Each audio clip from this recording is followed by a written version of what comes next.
Fiber and protein is what suppresses ghrelin. So it keeps your hunger at bay. Yeah. When we went through pandemic, it was hard to get hold of certain things. Shops were closed, things were happening.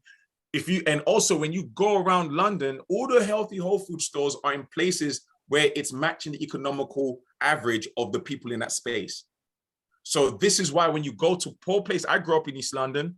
I grew up in a place of definitely in the low income and part of London. And there was a chicken chip shop on every corner. There's like 5 in a row. And you're like, who's making all the money here? But guess what? They're all making money. If you go to certain rich areas, there's Whole Food stores, there's Holland and Brack, there's so many different things that pertain towards health. That's done strategically because they're trying to understand, can you economically afford it? Later on in my presentation, I will dive deep into John Henryism and break down the current state of affairs with our people. Now, we've got the environmental factors about how the physical chain supply of food is coming in. You know, I remember when KFC ran out of chicken, everyone lost their mind, right? Black people were like, there's no more chicken. How can chicken run out? And I keep saying, when have you ever seen a chicken delivery in KFC? Right? I leave that for you guys anyway, because I don't know.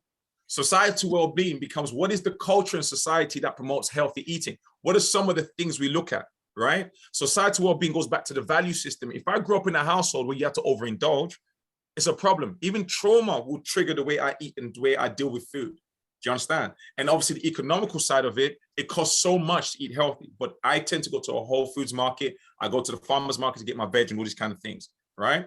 Now, when you're eating food, it is a self-value creation. What am I saying? It means you are looking at food based on the value of what it's doing for you. Meaning that when you want to celebrate with somebody special or your friends even, you say, listen, guys, girls, we're going out, we're gonna have a great time. We need to do something. In fact, even when the fellas, when you take the woman out on the first date, it's not McDonald's or KFC you're going, right? I hope not. I hope not, but we're not going there. Why is that? Because intrinsically we understand it is not the right type of value. Do you understand? It serves as convenience. So you're creating a value: price, volume, quality, context, sustainability. What does that mean? So you could buy maybe a gallon or maybe 2-3 liters of sunflower oil, vegetable oil, right, for maybe £2 and get like 1 liter for extra virgin coconut or olive oil for like £4, right? So what that means is price and volume means you get more for your money when you buy the vegetable oil, but it's killing you, right? But so when we talk about healthier oils, they're like, Joe, they're too expensive. I'm like, you don't have to cook the same way. So don't pour it in there. I come from an African culture where if the oil's not sitting at the top of the pot, it ain't right. Yeah, it's unreal. Like I literally had to explain to my mom, please do not put more salt in the rice. She put salt in the stew, salt in the rice. I'm like, this is way too much. Okay, but back to our values, social norms, beliefs, right? I want you to keep that in your head. Then there's external variables, physical access. How long would it, for me, if you walk out your house, how long would you take for you to go to a Whole Food store or a place that's selling organic food, right? And when we look about habitual behaviors, what do you do day in, day out that's landed you in this place of unhealthy? Because disease didn't start yesterday. It's been toiling in your system for years, right?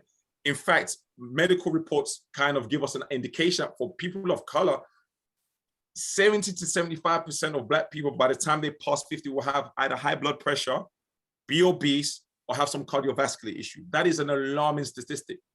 And that's because of the way we deal with food. A lot of the time for women, food is there to quell some of that internal, emotional problem. So if you're having somebody, pissing you off, or something's happening at work, or you're working all the time and you're exhausted, and all of that stuff leads to disease.